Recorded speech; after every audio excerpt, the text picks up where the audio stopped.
Welcome once again. You're watching Afro World View with myself, Mpoma Chilankosi. Thank you so much indeed for tuning in.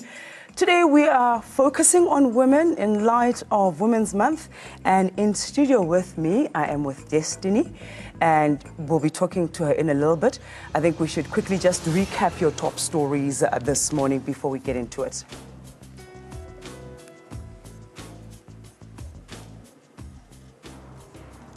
All right, so we'll come back to your headlines in a little bit. Destiny, a very good morning to you. Morning, how are you? Happy Women's Month to you. Thank you so much Happy indeed for joining us. Thank you, such a pleasure. So you are in the arts industry. Yes, I am. Tell us a little bit about it. Well, let me start off by saying I actually studied theatre and performance at Wits University as an art student. And I think what attracted me to the arts is the fact that the platform that you have as an artist is one that is very influential. You can impact lives through that platform. But I was also kind of drawn to it from a time when I was in high school, where I was participating in theatre performances and so on. And then I decided, actually, this is what I'm drawn to, because I believe I'd like to inspire young women one day, but I also need to make sure that I have the education to back me up for me to do that. That sounds wonderful. I think the arts is, I speak for myself here, and I'm sure for several other women, that the arts is an industry that's very misunderstood. How do you make a living out of it? I mean, you know, there are these conventional careers that we've heard of and we know and understand better. Just talk to us about the arts. What do you do? So what does your day look like? All right, for me, I was very intentional about studying the arts in the sense that I said, not only will I go to school, but while I'm studying, I will actually make sure that I'm part of an agency, which is very important, so that I actually can be studying and working at the same time. And fortunate enough for me, that's exactly how things panned out for me. In my second year, there were auditions for a show called Gilezanati, which is an edutainment show. We call it edutainment because it's entertainment and education at the very same time.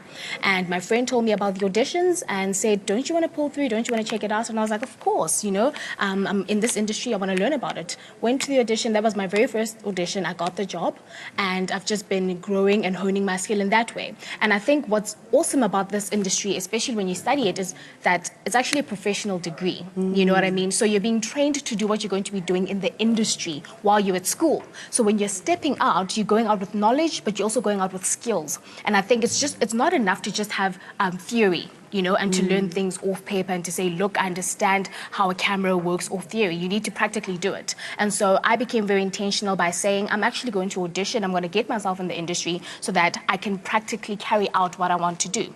And I think a lot of the times people miss the mark in that regard because you feel like, I have a degree, I went to school, but what are you practically doing, you know? And I think a lot of the times we're given opportunities to also be interns, you know? There are a lot of companies like this company I'm here, like this company that I'm here now with you guys. And I think young people should step out and actually be like, you know what, I want to be an intern. I want to shadow someone who's in the industry so I can understand what's happening a bit more. So I saw a tweet in the week about internship, and that somebody was writing that it is not fair that interns are not paid and that they get stipends, and that out of those stipends, you still have to struggle with transport and that kind of thing. Yeah. What was your internship like? Was it a paid internship, or did you sacrifice your time as a period of learning? Well, mine is actually a job. It's not an internship, although I'm still willing to get into internships because I think the skills that you acquire there will be helpful. I do, however, agree with the person who feels like, you know, interns, I think, need to get a reasonable stipend. You know, I mean, you're paying for accommodation. Some of us are maybe driving. You need to maybe pay for petrol and things like that. So I think people employing interns or working with interns should consider such costs because I think it would be really unfair to have someone, you know, come all the way from wherever they're staying. You know, of course they will learn from you, but at the same time they could at least have enough to pay for rent or have groceries and transport to get to work. So I think it's very important. But with me, fortunately, it was an audition. It is a job.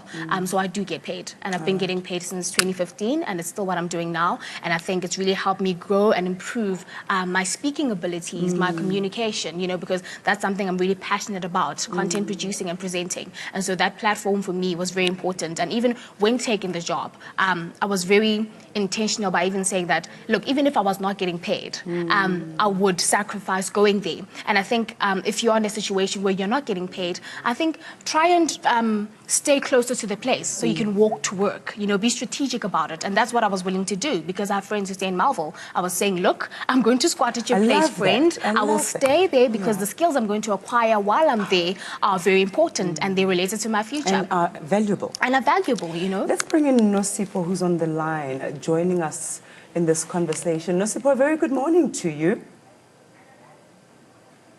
Nosipho, are you there? Yes, I'm here.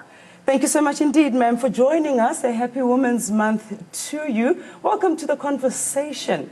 Give us your view in terms of what you are experiencing in your professional life right now. Are you happy with the strides that women are making? I'm happy with the opportunities. Thank you for an opportunity to interview me. I'm happy with the opportunities that are presented to us as women. Though I still think that there is a lot that we still need to do as a woman because of the challenges that we face, which I view as in different categories. We still have a challenge with external, what I call external challenges, where the society describes who we are and also how we are perceived by others. There is still a lot of discrimination within the workspace. However, I still believe that as women, those are the things that we mostly don't have control of, because we don't have control of how the other person is perceiving you. However, you have an influence on them, because by surely believing in yourself, which takes me to the next category of internal struggle that we have, or internal challenges that we still have as women. The challenge of fear, the challenge of self-doubt, the challenge of not really believing in ourselves. I think if we can conquer that, it would not be a challenge of how the other person is viewing us, because we would have a strong confidence in ourselves and a belief in ourselves that we can do it. And I still believe that, yes, we can do it with a lot of opportunities that are presented in us in nowadays. We just need the women that believe in themselves, that believe that they can do it, who can be able to have a positive self-talk in themselves. Get a mentor that will assist you in moving from one place to another. So yes, the challenges are there, but I still believe that we can conquer those challenges. We have in us as women. We are born strong.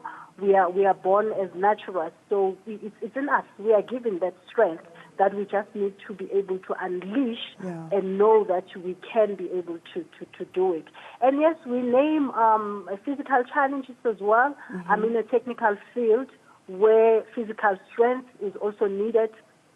And I believe that there is an exception for that. There are women who are stronger and even stronger than men. Can I just come into that point there, Nosipho, that you make? So what we haven't told the viewers is that you are an engineering technologist, and just those two words mixed together, a lot of people would imagine that doesn't describe your typical woman-oriented job. What are some of the misconceptions that you find in terms of your career? I think the first one is that women cannot do it. We are not intelligent enough to be engineers, and I think that is a misconception. I'm not the only one. We've got a group of women who are in the technical field, and they are making it. They are very much intelligent. They are strong. They are capable. We've got a lot of women within my space, and even when we interact with women in engineering outside the space that I'm in, within the ESCOM environment, there's a lot of women who are making it. So that is one misconception. The other misconception is that physically we are not strong. Partly it is true. But however, as I said, that there are women who are more stronger than men. there are women who are making it. There are women who are able to bend those cables and are able to go underground and do the same job and perform even much better than some men do. I love what you're saying, because there is an executive who made headlines during the week, I think, who was then saying, in reality, we need to be honest that there are some physical things that women are not able to do within certain industries, and this caused a huge uproar from all quarters. What are some of the things you're still finding in your industry, Destiny, that you are battling with? The misconceptions that people have, that I know beauty is one of them, that if you're beautiful, then that's where it ends. I love the fact that you are like a triple threat. There's Yes. education. Definitely. All the works. Yeah, definitely. And I think I just want to start off by saying that when people say there are things women cannot do, my question is, have you, have you given them the opportunity to do them? Because you can only say someone cannot do something if you've given them the platform to do it, and you see that they're not equipped to do it. And it could be for both men and women. And I think many times women are not given the opportunity to do certain things. They're just labeled as, you're not able to do this, or you can't do this, because in people's minds, what that was designed for a man to handle, you know? And I look at the public transport sector as well. Now I'm seeing women driving taxis and buses. And I'm like, this is beautiful. You know, I was driving in traffic one day and I saw a woman in a taxi, and I was like, that is beautiful. So who then said women should not drive taxis? Because people, the misconception is women are terrible drivers. But there was a lady, you know, who was driving people. So I think when I look at that, I think afford people the opportunity to do something, male or female, before you say they can't do it. In our industry, unfortunately, we deal with things like cameras, which are quite heavy, you know, and a lot of the times you're told as a female, no, this is not really for you. And I guess it's also based off this whole stereotype of, you know, etiquette and being a gentleman, a man carrying the heavy things. As a woman, when you come from Pick and Pay carrying a heavy plastic, a man feels the need to come and help you, you know, which I think is good manners. But at the same time, if I'm like, I'm okay, let it be, don't try and get my number. Thank you very much. You know, and I think that's how it ends up seeping into professionalism as well. Because now it's like, well, that's a very heavy camera. How is she going to carry it? No, this job is not for women, you know, so then they employ men. So I think in our industry, that's what it's more about. Nosipo, back to you, ma'am. What advice would you give to your 16-year-old self? What do you know now as a woman that you didn't know then, that you wish somebody had told you about your path, about your journey, about where you're going, and about where ultimately things are going to come together and work, you know, fall into plan? For me, I think I wish somebody had told me that there is nothing impossible once you put your mind onto it. You can really achieve just about anything that you set your mind on and you focus on and you work on it. I also wish that somebody had told me that you would not be able to walk the journey alone. You need somebody that have been through the same journey that would assist you to go through that journey. It is possible. There is nothing impossible under the sun. And if we can just believe in that everything you focus on, everything you put your mind on, and with the help of other people, it's possible to achieve just about anything that you want to achieve in life. So that, to me, speaks to mentorship, Nosipo. And you touched on it earlier on. Are we seeking help in the right places as women? I think it depends. It depends first on an exposure. I learned about mentorship very late in my life, and I would really like to acknowledge my pastor, Pastor Stella, who introduced me to a mentorship. I did not understand what a mentor or a mentorship is all about until I started working. And even in my workspace, I was not introduced to this concept of mentorship. And through the journey that I've walked with my mentor outside the workspace, I then realized that there's certain things that I wouldn't have reached to as a person had I not been mentored. And I was fortunate as well that going back to work now, later in the years, a mentorship program was introduced. and I've been part of that mentorship program because of the understanding that women need each other. In fact, not only women. We all need somebody to hold our hand. We all need somebody to walk with us through the journey. There's certain potentials that we would not be able to unleash on our own. But if you have that person that you would look up to, and this person would walk the journey with you, show you, and be able to criticize you positively so, and push you to the limit so that you can discover things that you have not have been discovered should you not have had somebody that would lead you and mentor you. So I think mentorship is very much critical for everyone, and specifically women. I'm saying specifically women because this day and age, we have a lot of opportunities that are presented to us.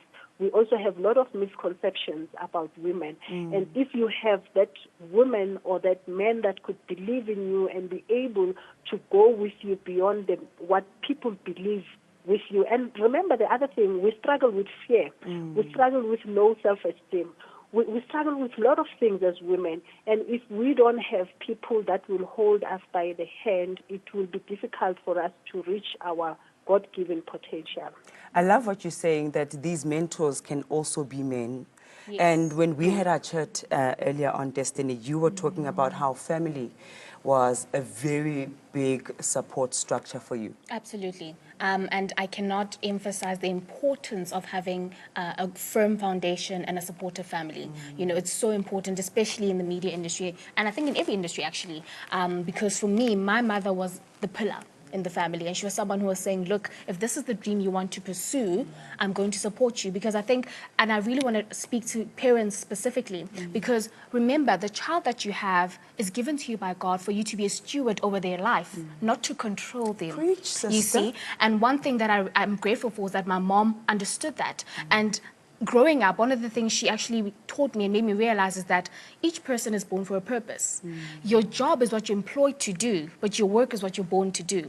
And purpose will always go before you. You're not born to discover your purpose. You're born because of purpose. That is why someone will be feeling you know, the urge to be like, this is what I want to do. And you, as a person from outside, you're like, why this? Why this? So you know? I feel like you've been sent by God to just talk to me as a mother right now, because I am struggling, Sis Nosipho, to understand the career path that my daughter wants to take, because it is not the norm, but I'm also willing and open to engage with people in the industry she wants to pursue so that I'm enlightened. So what do you have to say, Sis Nosipho, about us as mothers and understanding the paths that our children need to take and wish to take, which might not be in line with what we see for them? I think it's a critical question, and my desire and my prayer, since I have discovered the importance of understanding purpose, is that God may help us, and not only us as parents, also as teachers. I like to share a little bit of my story, which makes me to get to the point of asking God's wisdom to us as parents. I think the guest in the studio has put it very well in terms of saying we are born to purpose. And the only time we would know our purpose is when we are connected to our Creator, which is the one that knows who we are and what our purpose is in life. That is the reason of my prayer, is that we as parents, we are the naturalists. We are the first people to teach our children what is right and what is wrong. And the secondary part is with the teachers. When I was at school, choosing my career was based on what I'm good at. I always tell people to say, you know, I can't remember any subjects that I was not good at. You know, and eventually I remember when I had to choose the subjects for grade, when I was moving from grade 10 to grade 11, I struggled because I was good in science. I was also good in accounting, but I had to choose. I remember the teachers also fighting, and their view was the desire for them to have distinctions. You know, students who would have a distinction. And I did my career, followed engineering, but practicing engineering, the other thing is that we were taught that for you to realize that you are not in the right career, it's when you get bored in the career, maybe you're not performing very well. To the contrary, I'm performing very well where I am, and I'm a hard worker. I believe that once I have something, I have to work hard and excel in it. So sometimes we might have a misconception of that. So the wisdom that as parents, we need to seek that wisdom from God to help us to see kids beyond the intelligence, to see kids beyond what we desire as children, but seek Him to guide us into who this child is and what purpose has He brought this child for in this world. I think if we can just align with Him and pray and ask Him to guide us, we'll be able to have peace with what our children want to do and guide them in purpose according to what we are guided by I our am God. tempted to say amen. To your Destiny, your parting shot, ma'am, your words of wisdom, your message to young women looking at you and their purpose seems to come alive when they look at you. It makes sense, and Yes. they might not be able to articulate it, but when they look at you, it connects their dots. Yes, I think my parting words are, you're born for a specific reason, you're born for a specific purpose. And the reason why you're here is also for those in your world to benefit from your birth, from your existence. And it's something your purpose will always call out to you.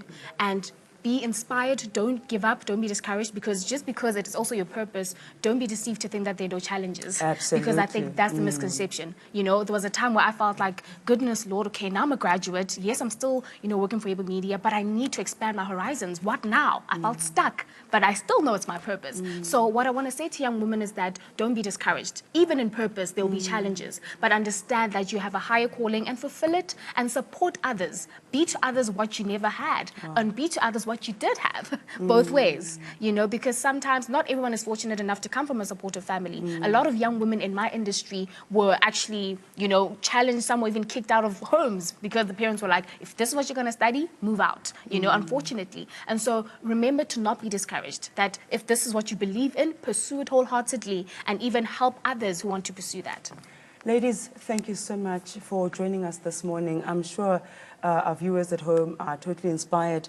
I certainly am inspired talking to both of you. Sis Nosipho Bulengiwe, who was on the line, an engineering technologist, and Destiny, who's also in the arts industry, both sharing their views, their journeys, just their insights as women in focus. And that is our edition for this morning. Thank you so much indeed for watching. We're back with your top stories after this.